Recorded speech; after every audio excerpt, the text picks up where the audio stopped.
I think it's a possibility Stafford wins this because if he doesn't get it this year, he may not ever get it. He's 37.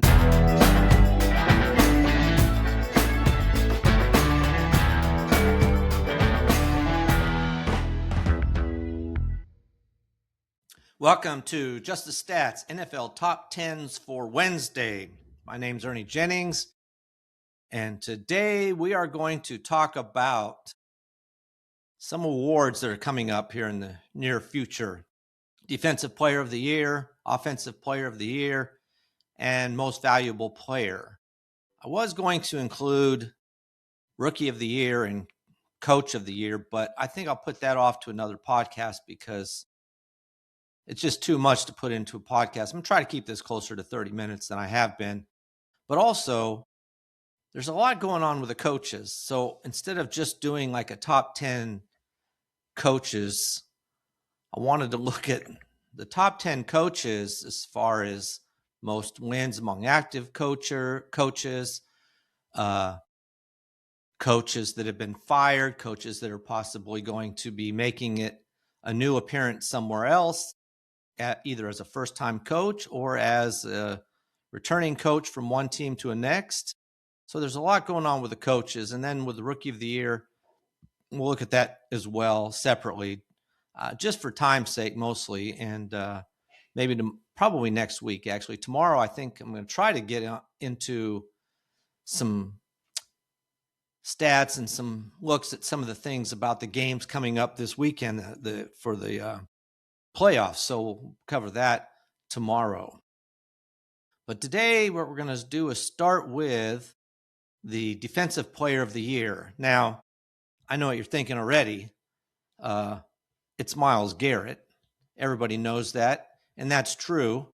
Besides him, there were some other good players, and that obviously didn't quite make it to his level, but still had good seasons. So I wanted to mention them. Now, I won't go through all 10 of these because I want to move on to the Offensive Player of the Year. And honestly, I'm not as equipped to talk about the defensive players as the offensive players. If you're in fantasy football, unless you have where you're picking defensive players, even then, you're just kind of looking at numbers. But I'll just cover a few of them. And it's really a hard thing to do anyway with Defensive Players of the Year because numbers often stand out. So obviously Myles Garrett is the guy. But below him, you have some people like even Micah Parsons would have had a good season probably if he'd have been around. Will Anderson Jr., Houston Texans. Man, he's good, and he's young too. He really had a good year. He had 20 tackles for loss, which is a really good amount of tackles for loss. And he also had 12 sacks. So that all around is a pretty good season for him. And if you watch the playoff games, he's very impressive.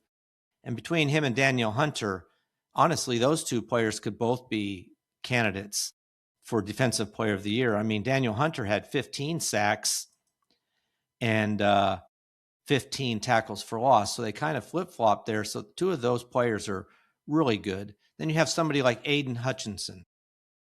He was really good as well. And he had 14 tackles for loss this year.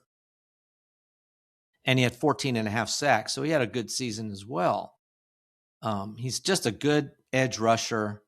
And for him, he needs to be able to stay completely healthy for the entire year. And he might have a chance. Now, somebody that I've watched quite a bit and I really did like was Max Crosby. Max Crosby had 10 sacks. He missed the last game of the season. So when you take that out of the equation, he actually missed 2 games. And so he had 10 sacks, but he had 28 tackles for loss. And I talked about this before if you've heard my podcast. Honestly, he's incredible. He'd be the only person that would have anything near Myles Garrett as far as votes go. And Max Crosby would be the clear number 2 in this Defensive Player of the Year. But he plays almost every down. He constantly is pressuring the quarterback, and he just produced all year long. And the thing about it is he's one of the only good players on the Raiders defense. So there's a lot of focus on him, and yet he still puts up some really good numbers. It's just incredible how well he plays and how consistently. Like I said, he missed 2 games. Who knows what his numbers would have been if he'd have played every game. He had 46 quarterback pressures. Like I said, he had 28 tackles for loss. 28 tackles for loss, by the way, is good enough for 4th all-time in NFL history as far as tackles for loss go. So he had an incredible year. And like I said, throw in 10 sacks as well, and in 15 games. The Raiders just paid him a lot of money, and it's well worth it. One of the few good players on the Raiders. Now, of course, Myles Garrett's the guy. We can talk about the sacks, but in tackles for loss, we'll just talk about that. 33 tackles for loss. That is good enough to be 2nd all-time in NFL history for tackles for loss. That's incredible. 7 quarterback pressures this year. And then to top it off, he had 23 sacks. Again, he was somebody that the other team would focus on heavily, and he still was able to rack up 23 sacks, which is the NFL record for sacks in a single season. So he will easily win the Defensive Player of the Year. You have 10 candidates or whatever they have, but it's just going to be Myles Garrett, and then I think for sure that Max Crosby will come in 2nd. And after that, who knows? But Myles Garrett will clearly be the winner of the Defensive Player of the Year, and he well deserves it. I still can't get over when he got that last sack against Cincinnati. It's like you could just see the pressure that was mounting on him the whole game, because it was down to the last 4 or 5 minutes before he finally got that sack that gave him the record.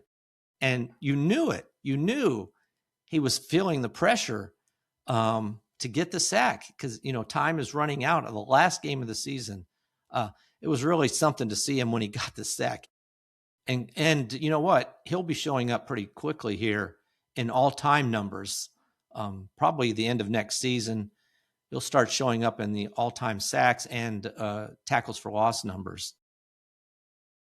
All right, let's move on to NFL Offensive Player of the Year candidates.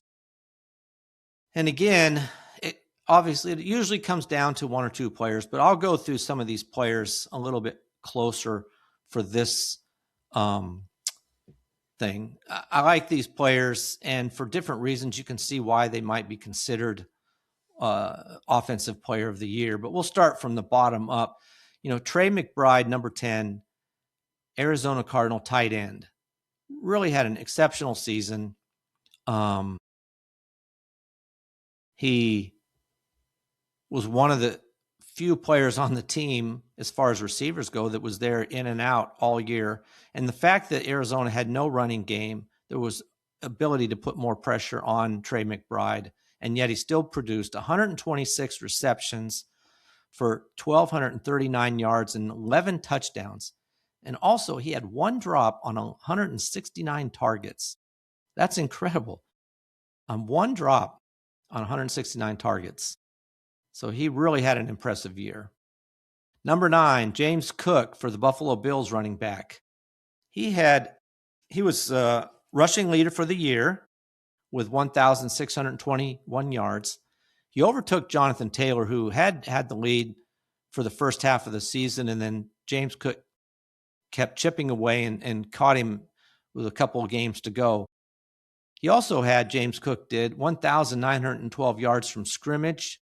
He had 12 touchdowns. He averaged 5.2 yards per carry. So really good there too. Over 5 yards a carry. You know what? I honestly didn't think he'd put up these kinds of numbers because of the year before. They didn't use him this year the same way as last year. This year, they relied on him a lot more. Last year, he didn't have nearly the amount of carries he had this year. But I think between him wanting his new contract, which he got, and saying, I can handle more, he was able to take on more and really had a good season. Number 8 is Jonathan Taylor. And again, his season kind of was unbelievable the first half. And that was when Jones was the quarterback. And also, I don't know, I'll just stick with the fact that Jones was the quarterback and go from there. But the second half of the season, when he went out and the opposing defenses were able to focus more on Taylor, it made it a lot more difficult for him. James Cook didn't have this problem because James Cook has the advantage of having Josh Allen as his quarterback. So it makes it much more difficult for a team to focus on him the way they could on Jonathan Taylor. But Jonathan Taylor ended up with 1,585 yards rushing, which was second most, actually third most, because Derrick Henry passed him by 4 yards. But Jonathan Taylor had 20 touchdowns, averaged 4.9 yards a carry, and he actually had more scrimmage yards than James Cook did. He ended up with 1,963 yards from scrimmage. So excellent season for him. Number 7, Jahmyr Gibbs. Honestly, a good season, but again, it's another season that petered out a little bit toward the end. Had over 1,800 yards from scrimmage, over 1,200 yards rushing, much more of a run-pass threat, over 600 yards receiving as well, 18 touchdowns, and he averaged 5 yards a carry. Number 6, Drake May. Only Drake May and Matthew Stafford are on this list as quarterbacks. This has become an award that is handed out more so to offensive players who aren't quarterbacks. It's kind of has to be that way because MVP is basically quarterback. Some other player would have to have incredible record-breaking, all-time record-breaking year as a running back or a receiver to be a candidate for for MVP, that is. So they kind of have almost made this offensive player of the year a non-quarterback. But Drake May is number 6. He had ended the season with almost 4,400 yards passing. He had 31 touchdowns with 8 interceptions. 72% completion rate, which is awesome.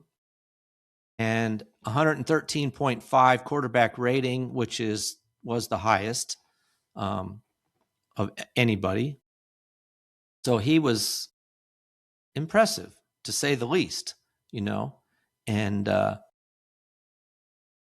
I say all that, he's only a second-year quarterback. Isn't that amazing? Led the NFL in completion percentage, like I said, was 72%, and quarterback rating. Just an incredible quarterback, and he can run too. He had a good amount of rushing yards as well. Number 5 is Matthew Stafford, just above him. And these two are the two battling it out for MVP as well. Matthew Stafford's number 5. He had over 4,700 yards passing, which is a little more than 300 more than Drake May.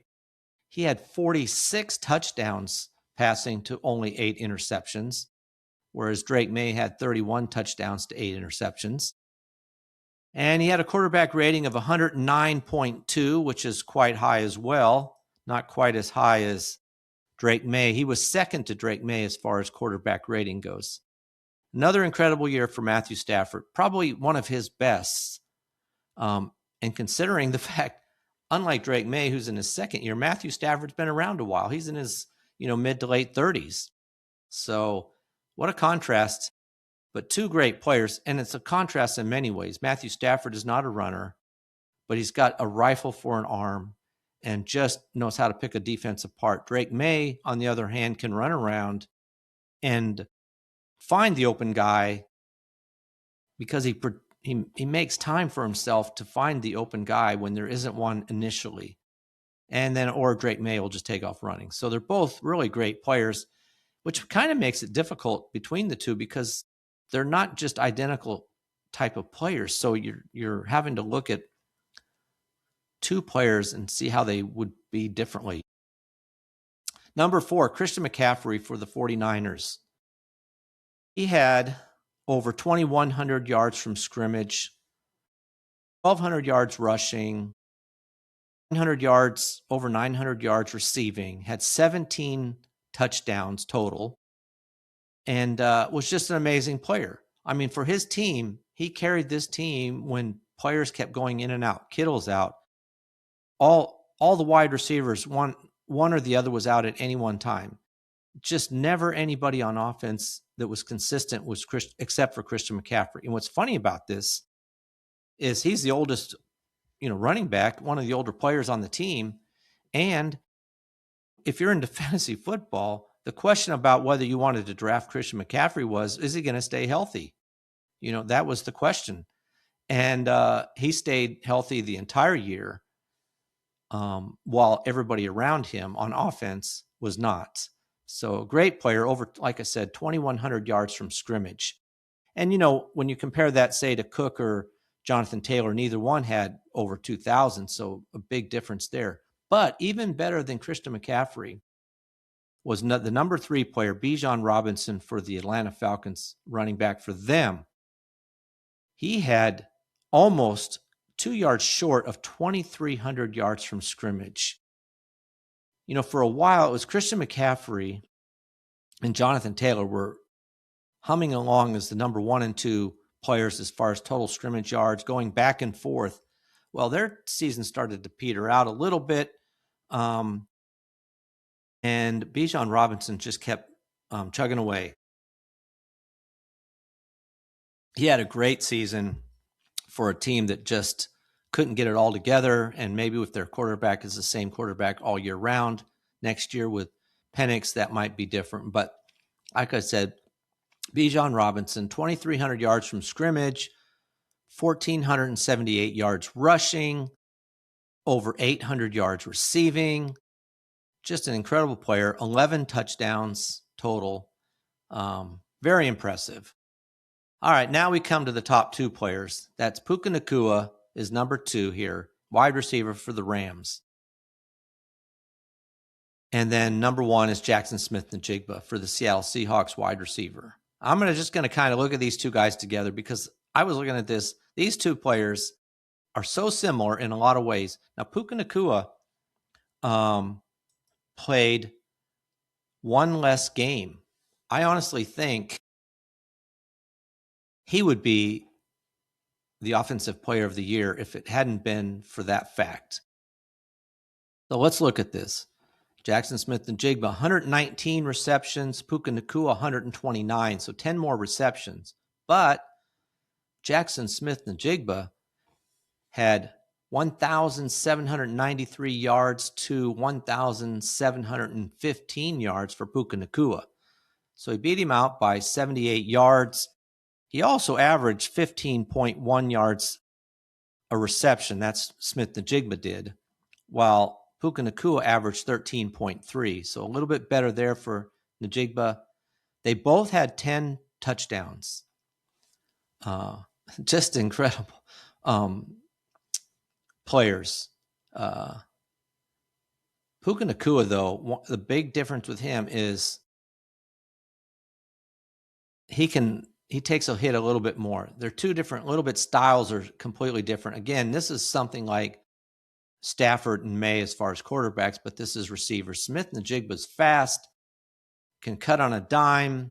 They both can catch really well. Puka Nacua is a good route, not good. He's a superb route runner, as is Jackson Smith-Njigba, but he's not quite as fast as Jackson is, and doesn't have quite the same moves, but they're both excellent players in their own right. You hate to even compare them sometimes. But right now, Jackson Smith-Njigba is the top guy. And you're looking at his stats here again. Both of them first team All-Pro. Jackson Smith-Njigba led the NFL in 10-plus yard plays with 79 of those, and in 40-plus yard plays, 8 of those. The other thing that's big about him, and which is why he's maybe the number one candidate, is he got 50% of the passing yards were caught by Jackson Smith-Njigba for the team, for the Seattle Seahawks. 50.1% of the team air yards, it was to Jackson Smith-Njigba. Everybody else was kind of an afterthought on that team. So he was incredible, which obviously means that every other team, you would think, was trying to keep him, in check, but it was not easy to do. In fact, it was very difficult to do. So he just dominated for his team in receptions, was the key guy for their offense. One of those situations where the offense really did kind of run around him. As far as Puka Nacua, like I said, led the NFL in receptions, second in yards. He had 449 yards over expected, meaning that, what a typical pass would get by a typical receiver, he was able to get 449 yards more than that. Incredible. And he did miss a game, like I said. So these are two great players. Right now, the odds makers are saying Smith-Njigba is going to get it, and he probably will. And he deserves it. I mean, both these players are superb. Puka Nacua's season took off in the second half. Smith-Njigba was consistent throughout the year. Number 3 will be Bijan Robinson. They'll be the top 3 easily. After that, I don't know who will be 4th. It could be Christian McCaffrey, or it could be somebody else. But those are your top 3 players and your top 10, looking at those. All right, now looking at the MVP. This to me, I'm not even a complete fan of this award because of the fact that you're saying that if this person wasn't on your team would not be as good, obviously. But this is why it's dominated by quarterbacks. There's only 3 players on my list that are not quarterbacks. But I don't know how to look at it. So right now, for example, I got Matthew Stafford at number 1, Drake Mays number 2. These are going to be the 2 guys. So is it saying that, for example, let me go down to number 3. Odds makers have Trevor Lawrence possibly coming in 3rd for the Jacksonville Jaguars. And that's because the last 6 games of the year, Trevor Lawrence had the best stats in the NFL. Most touchdowns, fewest interceptions, a quarterback rating that was superb. But it was just that it was a shorter period of time. It was like the last 6 games of the year versus the first half of the year. He wasn't even in the conversation. And it didn't come to the last 6 games of the year that Trevor Lawrence started showing up in the conversation. But I only bring him up because is it saying that if Trevor Lawrence wasn't playing, the team would tank? And that's truly the case because the backup quarterback for the Jaguars is, you might as well do kind of what Indianapolis Colts did when you went out and tried to pick up somebody. He's not that great. So I can see that. So now when you're looking at Matthew Stafford and Drake May, are we saying that if they weren't the quarterback and they put in their backup, the team would just fall completely apart? Maybe so, but would it fall apart as much as it would for somebody like Trevor Lawrence? So this is what I'm saying. How do you gauge this honestly? Or are you saying, what if Drake May and Matthew Stafford switched teams? Would the Rams have a better record than they did? Or would the Patriots have a better record than they had with Drake May? I don't know.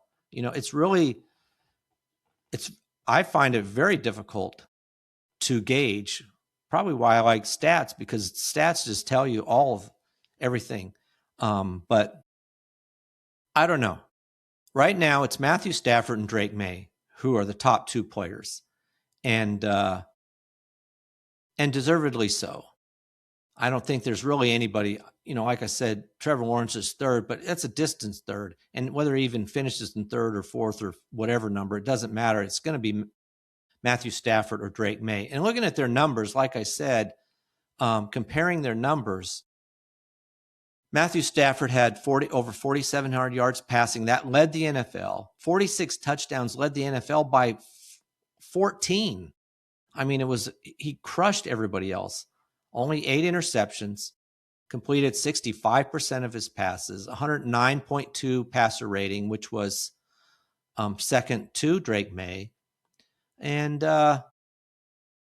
he led the team to one of the best offenses in the best offense in the NFL as far as numbers go. So, and he's 37. That's the interesting thing about this. It's just incredible.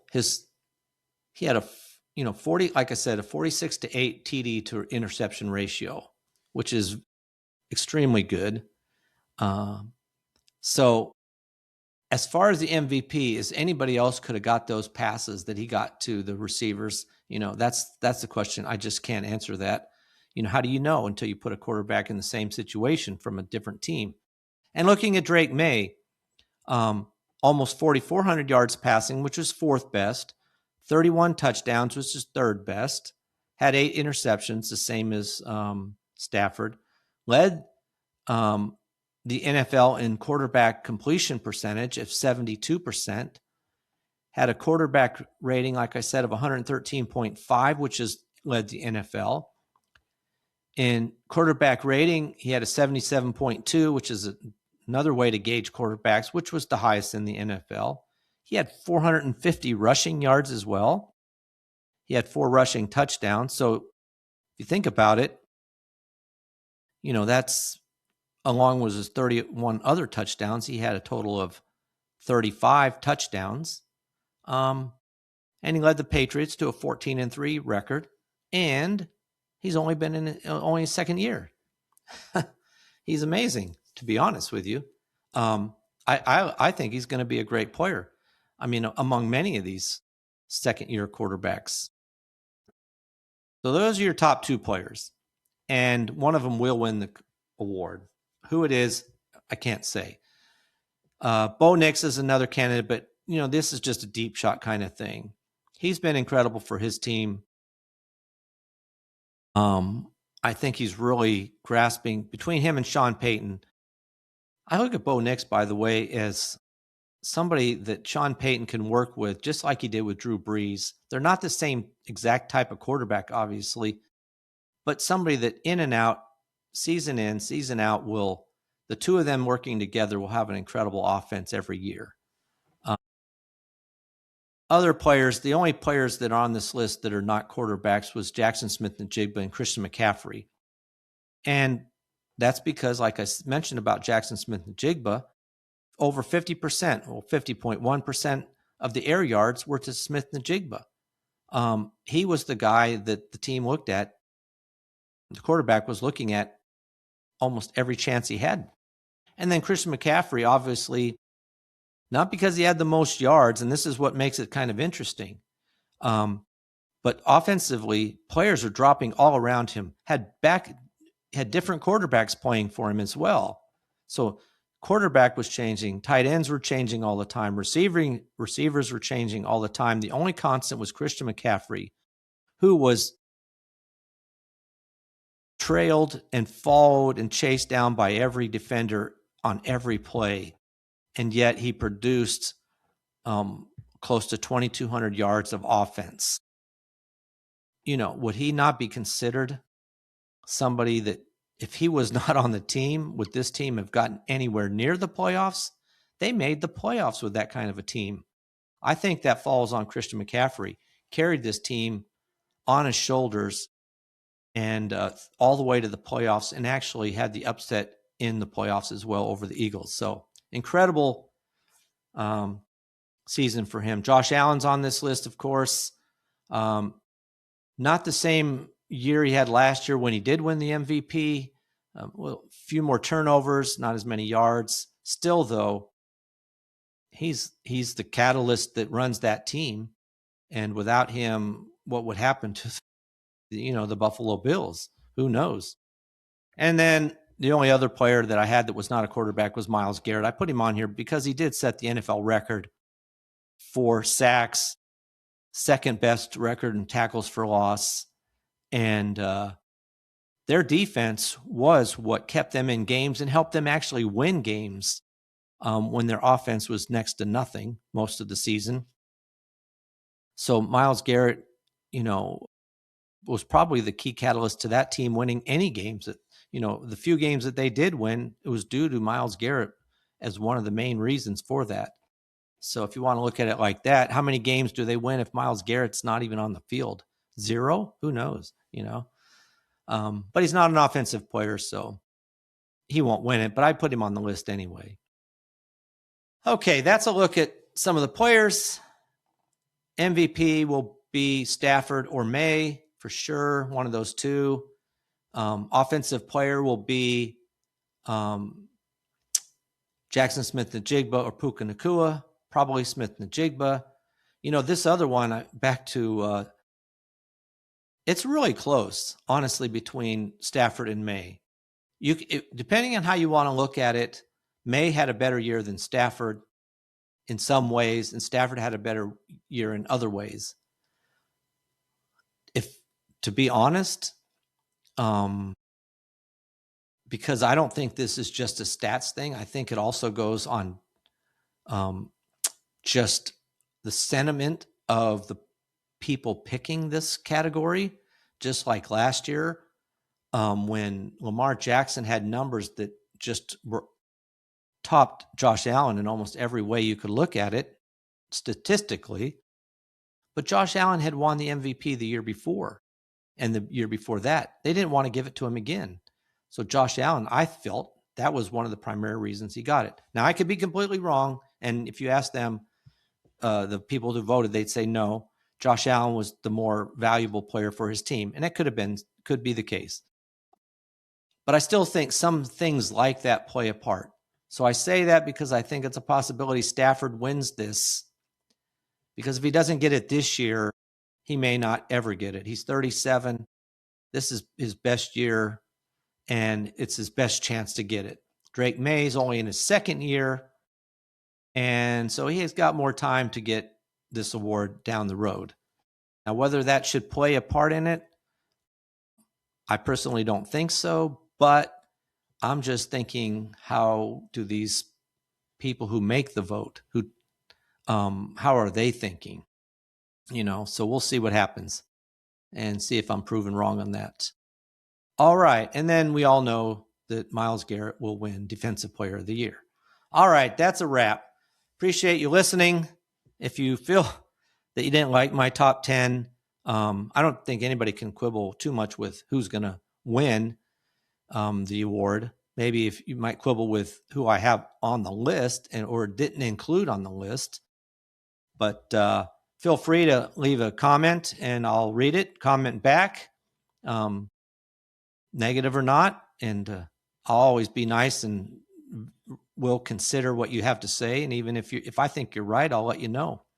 But you can find this podcast on Just the Stats NFL on YouTube. You can watch it there. You'll see the top 10 I put up for each of these categories as well. And you can also listen to it, of course, on all your podcast favorite locations, Spotify, Apple, or whatever app you might use. I appreciate all the new subscribers. Thank you for subscribing. And I'm looking forward to, as I have a little bit more time, of putting in a lot more improvements into the podcast. And so I'm excited about that. Excited for this. I'm already excited for the next year of doing this podcast. So this was my first year. It's what a change. If you happen to listen to the first podcast to the last one, which probably not that many of you have, it has changed considerably from start to finish. So it's a work in progress. All right. Thanks for listening. And so for NFL Top 10s for Wednesday, I'm out. I'll see you tomorrow.